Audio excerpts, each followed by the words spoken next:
لبيك اللهم لبيك لبيك لا شريك لك لبيك إن الحمد والنعمة لك والملك لا شريك لك لبيك اللهم لبيك. الحمد للہ رب العالمین والصلاة والسلام علی اشرف الانبیاء والمرسلین اما بعد. محترم ناظرین، آپ دیکھ رہے ہیں پروگرام پیغام حج. اس پروگرام میں آپ کو خوش آمدید کہتا ہوں. محترم ناظرین، عمرے کا طواف ہو یا حج میں طواف قدوم ہو تو اس میں دائیں کندھے کو ننگا کرنا چاہیے، اور اسی طرح جب طواف ہم شروع کرتے ہیں تو پہلے 3 چکروں میں رمل کرنا چاہیے، یعنی کہ آہستہ آہستہ دوڑنا چاہیے. یعنی کہ پہلوانوں کی جس طرح چال ہوتی ہے اس طرح سے تھوڑا سا، یعنی کہ اتنا نہ فل دوڑنا ہوتا ہے اور نہ ہی آہستہ چلنا ہوتا، درمیانی کیفیت میں. اس کا سبب کیا ہے اور یہ ہمیں کیا پیغام دے رہا ہے، اس سے ہمیں کیا چیزیں سیکھنی چاہیے؟ جب ہم اس کے سبب کو اور وجہ کو جان لیں گے تو ہمیں سیکھنا جو ہے وہ آسان ہو جائے گا. اللہ کے نبی صلی اللہ علیہ وآلہ وسلم کو جب حدیبیہ کے موقع پہ روک دیا گیا کہ آپ عمرہ نہیں کر سکتے، تو اگلے سال جو انہوں نے شرائط لگائیں اس کی بنیاد پہ اللہ کے نبی صلی اللہ علیہ وسلم نے عمرہ کیا. عمرے کے لیے جب تشریف لائے تو مشرکین مکہ کے ذہن میں یہ تھا کہ مسلمان کمزور ہو چکے ہیں اور مسلمان بیمار ہیں. اب مسلمانوں کی صحت اس طرح نہیں رہی جس طرح کہ مکہ میں ہوا کرتی تھی. تو اللہ کے نبی صلی اللہ علیہ وسلم نے اپنے صحابہ اکرام کو یہ حکم دیا کہ اپنے دائیں کندھے کو، چونکہ دائیں کندھا جو ہے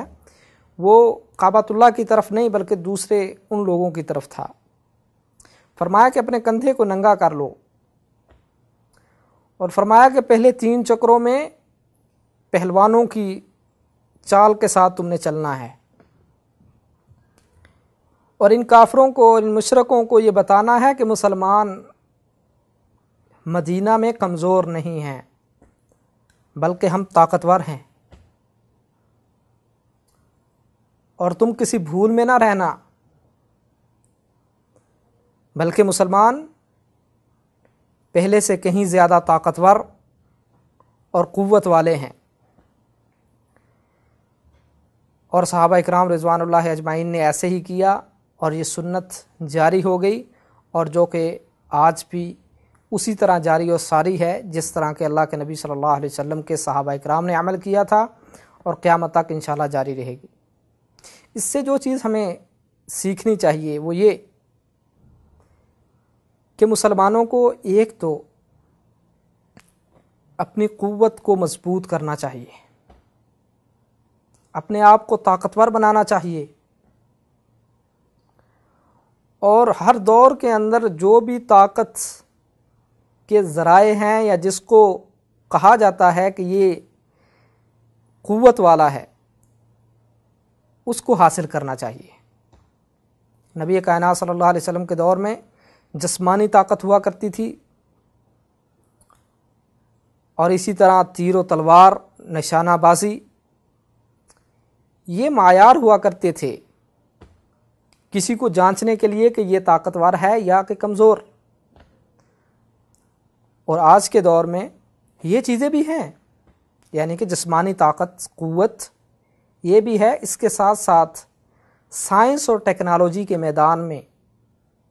میزائل، اسی طرح بم اور دوسرے اسلحہ، یہ جو چیزیں ہیں یہ آج کل قوت کا معیار ہیں. اور جس ملک کے پاس یہ چیزیں ہیں وہ آج طاقتور ہے، اور جو آج طاقتور ہے وہی دنیا کے اوپر حکومت کر رہا ہے۔ تو مسلمانوں کو یہ طواف کرتے ہوئے یہ چیز سمجھائی گئی ہے کہ مسلمانوں تم نے اپنے آپ کو کمزور شو نہیں کرنا، بلکہ اپنے آپ کو طاقتور بتانا ہے کہ ہم طاقتور ہیں، اور کفار کا رعب اپنے اوپر طاری نہیں کرنا، بلکہ اپنا رعب، اپنا دبدبہ، اپنی قوت، اپنی طاقت کو شو کرنا ہے، اور کفار کے اوپر رعب ڈالنا ہے، ان کے اوپر دبدبہ ڈالنا ہے۔ اور یہی چیز اللہ رب العالمین نے بھی بیان کی ہے، وَأَعِدُّوا لَهُم مَّا اسْتَطَعْتُم مِّن قُوَّةٍ وَمِن رِّبَاطِ الْخَيْلِ تُرْهِبُونَ بِهِ عَدُوَّ اللَّهِ وَعَدُوَّكُمْ، کہ طاقت حاصل کرو، تیاری کرو، قوت حاصل کرو، اس سے تمہارے دشمن بھی اور اللہ کے دشمن بھی خوف زدہ ہو جائیں گے، دہشت زدہ ہو جائیں گے۔ گویا کہ اللہ رب العالمین کا منشا، اللہ رب العالمین جو چاہ رہے ہیں وہ بھی یہ ہے کہ کفار وہ کمزور ہوں اور مسلمان طاقتور ہوں۔ اور یہی چیز طواف میں اللہ کے نبی صلی اللہ علیہ وسلم نے اپنی شریعت کو بتائی ہے، اور یہی بات اللہ کے نبی صلی اللہ علیہ وسلم نے اپنی امت کو بتائی ہے کہ طاقتور بن جاؤ، اپنے آپ کو کمزور نہ سمجھو، اور نہ ہی کمزوری دکھاؤ، اور نہ ہی کمزور بنو، بلکہ طاقتور بنو، قوت والے بنو۔ اور جو دوسری چیز ہمیں اس طواف سے سمجھنی چاہیے وہ یہ ہے کہ مسلمان جب طواف کر رہے ہوتے ہیں اور نبی صلی اللہ علیہ وسلم نے یہ جو ان کو حکم دیا ہے تم طواف کرو، تو وہاں پر طواف کرتے ہوئے یہ بات اپنے کندھے کو ننگا کرو اور پہلوانوں کی چال کی طرح چلو، گویا کہ نبی صلی اللہ علیہ وسلم نے مسلمانوں کو ایک انفرادی سوچ نہیں بلکہ اجتماعی سوچ دی ہے کہ تم ایک ملت ہو، تم ایک طاقت ہو، تم ایک جماعت ہو،